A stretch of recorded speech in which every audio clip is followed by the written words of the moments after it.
ఒక వ్యవహారం గుర్తొస్తుంది అధ్యక్ష. మా మాదిగోళ్లకు అడ్డుకులము సింధోళ్ళు ఉంటారు. మాదిగోళ్లకు అడ్డుకుల సింధోళ్ళు ఉంటారు. వాళ్ళ వృత్తి ఏంటంటే భాగవతులు ఆడతారు. వాళ్ళు భాగవతులు ఆడతారు.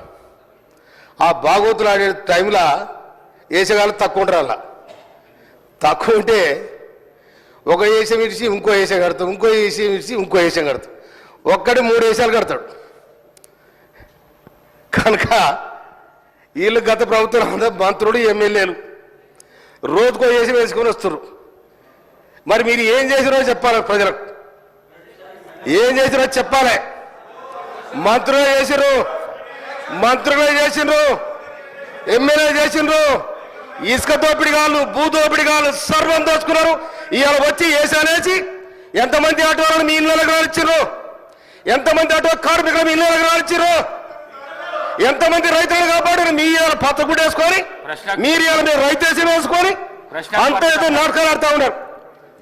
ఆటో డ్రైవర్లా మీరు ఆటో డ్రైవర్లా? ఏ ఆటోలో చూసారు మీరు? ఆటోలో కూర్చొని పక్కన కూర్చొని పరుగులు తీయడం ఇదే చక్కదనమండి.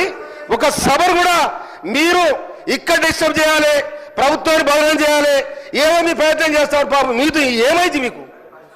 ఇలా మీరు ఏనాడు కూడా రైతుల కోసం మాట్లాడలే, ఏనాడు కూడా ఆటో డ్రైవర్ల కోసం మాట్లాడలే. కార్మికులు ఆర్టీసీ కార్మికులు 34 మంది వచ్చిన తర్వాత దానికి మీ ఇష్టం వచ్చిన రేటు పెంచి మీ ఇష్టం వచ్చిన ఆటోని తీసుకొచ్చారు. ఎవరైనా మీరు కాపాడింది?